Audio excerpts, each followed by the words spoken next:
அருகில் இருக்கக்கூடிய போலீஸ் ஸ்டேஷனுக்கு முதலாவது போங்க. என்ன அந்த தகவல் அப்படின்றத பார்க்கலாம். அடுத்ததா குவைத்துடைய அதிகாரிகளின் மிக முக்கிய தகவல் வெளியாகி இருக்குது. அது சம்பந்தமான தகவலையும் பார்க்கலாம். அஸ்ஸலாமு அலைக்கும் வரஹ்மத்துல்லாஹி வபரகாத்துஹு. அன்பார்ந்த அனைத்து உறவுகளுக்கும் இனிய மாலை வணக்கம். வீடியோக்குள்ளே போகிறதுக்கு முன்னாடி கிட்டத்தட்ட ஒரு 3:30-4 மணி நான் வீடியோ போட்டு ஒரு 15-20 கமெண்ட் வந்துருந்துச்சு தற்போதைய நிலைமையில். இந்த டைமில் அன்பார்ந்த உறவுகளே, நிறைய இடங்கள்லேருந்து கமெண்ட் பண்ணியிருந்தீங்க. குவைத் நாட்டில் தற்போதைக்கு சைரன் 7 நேற்று இரவுலேருந்து இப்போதைக்கு வரைக்கும் இல்லை, விடிஞ்சத்துலேருந்து இப்போதைக்கு வரைக்கும் அமைதியான சூழல் நிலவுது அப்படின்னு ஒரு ஃபுல் சைலண்டாகவே இருக்குது அப்படின்னு. சந்தோஷம். இந்த நிலைமை அப்படியே நீடிக்கட்டும், சாந்தியும் சமாதானமும் அனைவர் மீதும் உண்டாகட்டும் அப்படின்னு முடிந்த வரைக்கும் பிரார்த்தனை பண்ணுவோம். அன்பார்ந்த உறவுகளே, முக்கியமான பதிவுகளில் ஒரு சில பதிவுகளை நான் இப்போ உங்களுக்கு நியூஸாகவும் போடுறேன். இதில் குவைத்துடைய கவர்மெண்ட் உடனடியாக இது பண்ணியிருக்கிறாங்க, ஒரு அனௌன்ஸ்மெண்ட் விடுத்திருக்காங்க. யாருன்னு பார்த்தீங்கன்னா, the National Guard warns against posting photos of sensitive information they may reveal. Revealing daily lifestyle patterns, assisting in the target analysis. அதாவது அன்பார்ந்த உறவுகளே, நல்லா கேட்டுக்கோங்க. இப்போ சிலர் இப்போ நாளில் கிடைக்கிற நியூஸை தானே போடுறேன். இப்போ டெய்லி ஆக்டிவிட்டீஸ் பண்ணுற சிலர் இருக்கிறாங்க. அதாவது, ஹாய் மக்களே, நான் இப்போ தான் வந்தேன், இந்தா தூங்குறேன், இப்போ தான் தின்னேன், இப்போ தான் குடித்தேன், இப்போ தான் போனேன், இந்தா பாருங்க மக்களே நம்ம ஏரியாவில் இந்தா போகுது, அது நடக்குது, இது நடக்குதுன்னு செகண்டுக்கு செகண்ட் மணிக்கு மணி அப்லோட் பண்ணிக்கிட்டே இருப்பாங்க டெய்லி ஆக்டிவிட்டீஸை. இந்த பாருங்க எப்படி குவைத்து போலீஸ், இந்த குவைத்து ராணுவம் எப்படி இதை தடுக்கிறாங்கன்னு பாருங்க, இந்த பாருங்க எங்கேருந்து வருது பாருங்க, எங்கேருந்து அடிக்கிறாங்கன்னு பாருங்க, இந்த ஏரியாவில் தான் நாங்கள் அடிக்கிறோம், இந்த இருக்கிற ஏரியாவில் தான் நாங்கள் இருக்கிறோம், இந்த ஏரியாவில் இப்போ இப்படி தான் இருக்குது நிலைமை. இந்த மாதிரி நம்ம அந்த அப்டேட்ஸுகளை கொடுக்கும்போது என்ன ஆகுதுன்னா, அது எனிமி கண்ட்ரிக்கு, அதாவது அவங்க என்ன சொல்கிறாங்கன்னா, இப்போது இவங்க இந்த ஏங்கலில் இந்த மெசேஜ் இந்த இடத்துல வச்சு அடித்தாங்க, அப்போ இந்த மாதிரி பண்ணும்போது இவங்க தடுக்கிறாங்க, அப்போ அந்த இடத்துல நம்ம இனிமே இதை செய்யக்கூடாது, நம்ம வேறு இடத்துல போயிருந்து அனுப்பலாம், இல்லைன்னா நம்ம இன்னொரு இடத்துல போயிருந்து அனுப்பலாம், ஈஸ்ட் வெஸ்ட் நார்த்து இந்த மாதிரி ஒவ்வொரு இடங்கள் அவங்க மாற்றி டெஸ்டினேஷனை மாற்றி வேறு இடங்களில் வேறு ஏங்கலில் வேறு வழியில் செயல்படலாம். இப்போ சாதாரண உதாரணத்துக்கு இப்போ கிழக்கில் இருந்து அனுப்புகிறாங்க, சரி உதாரணத்துக்கு நம்ம இப்படி சொல்லுவோமே, ஃபர்வானியா பக்கம் இருந்து அனுப்புகிறாங்க, ஃபாஹில் பக்கம் இருந்தும் அனுப்புகிறாங்க, ஜஹரா பக்கம் இருந்தும் அனுப்புகிறாங்க, சல்மியா பக்கம் இருந்தும் அனுப்புகிறாங்க. இப்போ இந்த 4 இடத்தையும் நல்லாவே லொக்கேட் பண்ணிட்டாங்க. இவங்களுக்கு நல்லா தெரிஞ்சு போச்சு, வீடியோக்கள் நிறைய ஷேர் ஆகுது, இது சல்மியா, இது அங்கே, இது இங்கே, இது அங்கேன்னு ஒவ்வொருத்தரும் ஒரு மாதிரி வீடியோக்கள் போடுறதால ஷேர் ஆகுது.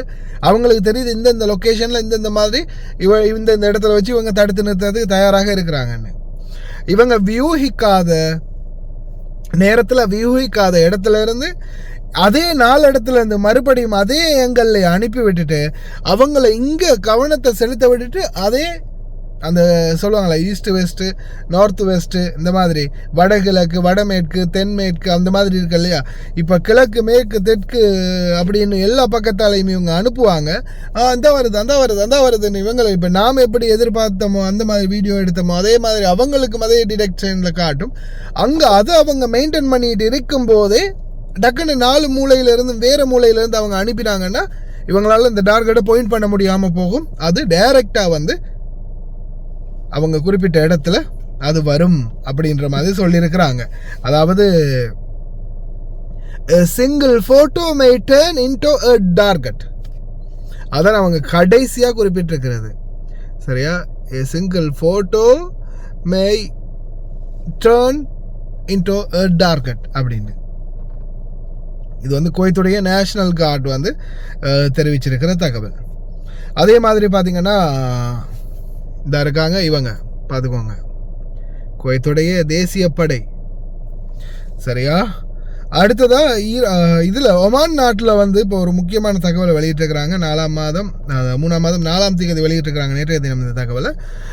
200 டோனர்ஸ் டெய்லி தேவைப்படுதான் பிளட் பேங்க்கில் வந்து இரத்தம் கம்மியாக இருக்கிறதால, இரத்த சேமிப்பு கம்மியாக இருக்கிறதால ஒமான் நாட்டில் பிளட் பேங்க்ஸ் இருக்கக்கூடிய இடங்களில் ஒரு நாளைக்கு 200 பேராவது தேவைப்படுதா. முடிஞ்சவங்க போய் பிளட் டொனேஷன் பண்ணுங்க அப்படின்னு தெரிவிச்சிருக்காங்க. ஒமான் நாட்டில் இருக்கக்கூடிய நம்மளுடைய நண்பர்களுக்கும் இதை தெரியப்படுத்துங்க.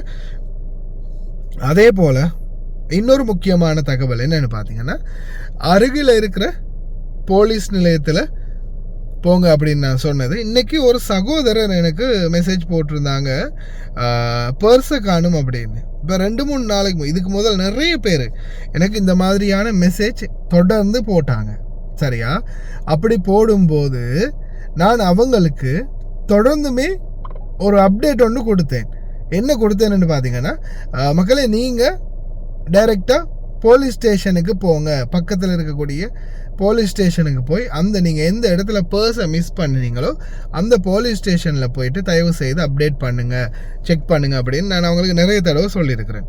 அப்படி சொன்னதன் விளைவாக அவங்க போன பிறகு அந்த போலீஸ் ஸ்டேஷனில் போய் அங்கே செக் பண்ணினா அதே போலீஸ் ஸ்டேஷனில் அவங்களுடைய பர்ஸ் வந்து கிடச்சிருக்குது. அப்படி நிறைய பேருக்கு நடந்திருக்குது. அந்த படியால் நான் வந்து எனக்கு அந்த போஸ்ட் போட சொல்லி தந்தாலும் நான் போஸ்ட் போடுறதில்ல. முதல்ல அவங்களுக்கு அந்த இதைத்தான் அவேர்னஸ் பண்ணுறது. அதே மாதிரி இந்த சகோதரருடைய பர்ஸ் கைத்தான் பகுதிகளில் வச்சு காணாமல் போயிருக்குது. சரியா? இந்த ஃபோட்டோ நல்லா பார்த்துக்கோங்க. இந்த சகோதரருடைய பர்ஸ் வந்து கைத்தான் பகுதிகளில் வச்சு காணாமல் போயிருக்குது. பள்ளி வாயிலுக்கு முன்னுக்கு வச்சு தான் இந்த தகவலை தயவு செய்து அப்டேட் பண்ணுங்க. அதே மாதிரி இவங்களுடைய அந்த சகோதரன் சொல்லும்போது பிக் பாக்கெட் அடிக்கிற மாதிரியும் ஒரு இது இருக்குது. ஏன்னா இவங்களுடைய பர்ஸை காணும்னு அந்த ஏரியாவில் தேடும்போது கிட்டத்தட்ட 3-4 பர்ஸ் ஒரு வண்டிக்கு அடியில் கிடந்து பிறக்கிருக்கிறாங்க அப்படின்னு சொன்னாங்க. ஒருவேளை இருக்குமோ அப்படின்னு தான் யோசிக்க தோணுது. ஆனால் எதுவுமே நம்ம கன்ஃபார்மாக சொல்ல முடியாது. ஸ்தாஃபுல்லா அதுதான் போதுமானவன். ஏன்னா லைனில் வரவங்க எல்லாரும் நோன்பாளிகள் அப்படின்னு சொல்கிறதால இப்போ கிட்டத்தட்ட நோன்பாளிகளுக்கு நாயை என்று கேட்டிருந்தியடா அப்படின்னு கூட கமெண்டில் சிலர் கேட்டிருந்தாங்க. நாய்கள் மாதிரி பண்ணுறவங்களுக்கு அது நாய்கள்னு தான் சொல்ல முடியும். மனுஷன் மாதிரி இருந்தால் தான் மனுஷன் என்று சொல்ல முடியும். மனித வேலை பார்க்குறவனை தான் ஒரு மனசாட்சியோடு நடக்கணும். இந்த ஒரு ஏதோ தெருவில் கிடக்கிறது மாதிரி சண்டை பிடிச்சா அப்புறம் என்னென்னு சொல்கிறது? ஒரு இடத்துல ஒரு கண்ணியம் ஒரு இதை பேணணும். நம்மளுக்குன்ற ஒரு இங்கிதம் இருக்குது. அதே பள்ளியில் இன்னைக்கு யாருக்குமே நோம்பை திறக்க வரக்கூடாது, எல்லாம் வெளியே போ அப்படின்னு விரட்டி பள்ளியே மூடிட்டாங்க. அந்த கேமாவே இழுத்து மூடிட்டாங்க டெண்டையும். இப்போ என்ன செய்யறது? இவ்வளோ நாள் சாப்பாடு எத்தனையோ பேர் கிடச்சிக்கிட்டு இருந்தது. நோன்பு திறக்கிறதுக்கு நிம்மதியான வாய்ப்பு. 4 நண்பர்கள் 10 நண்பர்களுக்கு நம்மளுடைய ஆட்கள் தனிமையில் உட்காந்து நோன்பு திறக்காமல் ஒரு 10-20 பேருக்கு முன்னால் வந்து நோன்பு திறக்கும் போது அந்த ஒரு நிம்மதியாவது இருந்துச்சு. அதையும் இல்லாமல் பண்ணானுங்களே. அந்த மாதிரி இருக்குது. எது எப்படியோ சகோதரிகளே தயவு செய்து இந்த விஷயத்தை வந்து உங்களுடைய நண்பர்களுக்கும் ஷேர் பண்ணுங்கள். உங்களுக்கு நான் வாய்ஸ் ஒன்று ப்ளே பண்ணுறேன். Okay please. இதுதான் கடைசி. ஏன்னா இது தெரிஞ்சுக்கிட்டால் தான் உங்களுக்கும் வந்து இதனுடைய அந்த தகவலுடைய அர்த்தம் புரியும். ஏன்னா எனக்கு இப்போ ரீசெண்டாக ஒரு சகோதரர் அவருடைய அந்த இதை வந்து எனக்கு அப்டேட் பண்ணியிருந்தார். அப்போ நான் அவருக்கு சொன்னேன், சகோதரா இந்த மாதிரி பண்ணுங்க அப்படின்னு சொன்ன பிறகு அந்த பிரதர் வந்து போய் டைரெக்டாக போலீஸில் போயிட்டு இந்த மாதிரி கம்ப்ளைண்ட் ஒன்று பண்ணலாம் அப்படின்னு போகும்போதே கடைசியில் பார்த்தா அவருக்கு அது அங்கேயே கிடச்சிருக்குது. அஸ்ஸலாமு அலைக்கும் சஃபான் பிரதர், என்ன விஷயமா இருக்கீங்களா? நான் உங்களுக்கு மெசேஜ் வந்து என்னன்னு கேட்டால் என்ன பர்ஸை காணலன்னு சொல்லி. அப்போ நீங்கள் எனக்கு சொன்னீங்க அந்த ஏரியா போலீஸ் ஸ்டேஷனுக்கு போனால் அந்த பர்ஸ் நேரம் கிடைக்கும்னு சொல்லி. அதே மாதிரி நான் ஒரு நாள் கைவிட்டுட்டு மறுநாள் சாயந்தரமா அந்த 3 மணிக்கெல்லாம் அந்த போலீஸ் ஸ்டேஷனுக்கு போனேன் என்ட்ரி போகிறதுக்கு. அதாவது நான் பர்கர் கிங்ல டெலிவரியாக வேலை பார்க்குறேன். அப்போ அந்த போலீஸ் ஸ்டேஷனுக்கு போனால் அந்த போலீஸ் ஸ்டேஷனில் அந்த பர்ஸ் இருந்தது. நீங்கள் சொன்ன மாதிரி அந்த பர்ஸ் வந்து போலீஸ் ஸ்டேஷனில் இருந்தது. அப்போ போலீஸ் எனக்கு பர்ஸ் உடனே தரல. அவங்க நேற்று கேட்டாங்க என்னென்ன உள்ள இருக்குன்னு சொல்லி. நான் காசு எதுவும் இருக்காது, 2 பேங்க் கார்டு இருக்கும், ஸ்ரீலங்கா லைசன்ஸ் இருக்கும், குவைட் லைசன்ஸ் இருக்கும், இந்த சிவில் ஐடி இருக்கும். இவ்வளோதான் என் பர்ஸில் இருக்கு. அவ்வளோதான் இங்கிலீஷால எழுதி கொடுத்தேன். சரியா? இப்போ நீங்க இதை அறியக்கூடிய மக்களுக்கு என்னன்னு கேட்டுக்க, அவங்க என்ன சரி ஒரு சாமனை எங்க தொலைச்சாங்களோ அந்த ஏரியா போலீஸ் ஸ்டேஷன்ல போயிட்டு பார்க்க சொல்லுங்க. அங்க இன்ஷால்லா கண்டிப்பா கிடைக்கும். சரியா?